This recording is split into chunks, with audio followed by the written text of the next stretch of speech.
વાગ્યામાં 2.6ની તીવ્રતાનો ભૂકંપ. સતત બીજા દિવસે ધરા ધ્રુજતા ગ્રામજનોમાં ફફડાટ. અમરેલી જિલ્લાના સાવરકુંડલા તાલુકા હેઠળ આવતા મિતિયાળા અને તેની આસપાસના વિસ્તારોમાં આજે ભૂકંપનો આંચકો અનુભવાયો હતો. પ્રાપ્ત વિગત અનુસાર બપોરે 11:13 2.6ની તીવ્રતાનો ધરતીકંપ આવતા ધરા ધ્રુજી ઉઠી હતી, જેના પગલે એક સ્થાનિક જનજીવન પ્રભાવિત થયું હતું. ધરતીકંપની અસર માત્ર મિતિયાળા પૂરતી સીમિત ન રહેતા નજીકના ભાડ અને વાંકિયા સહિતના અન્ય ગામડાઓમાં પણ સ્પષ્ટપણે વર્તાઈ હતી. ચિંતાજનક બાબત એ છે કે આ પંથકમાં સતત બીજા દિવસે ભૂકંપનો અનુભવ થયો છે.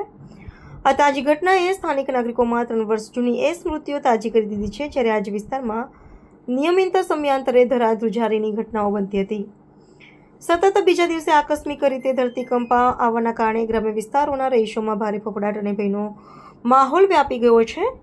દરમિયાન ગાંધીનગર સ્થિત ભૂકંપ વિજ્ઞાન કેન્દ્ર દ્વારા પણ ભૂકંપના આંચકાની સત્તાવાર રીતે પુષ્ટિ કરવામાં આવી છે. સંભવિત ખતરાને ધ્યાનમાં રાખીને વહીવટીતંત્ર અને સ્થાનિક લોકો સતર્ક બન્યા છે.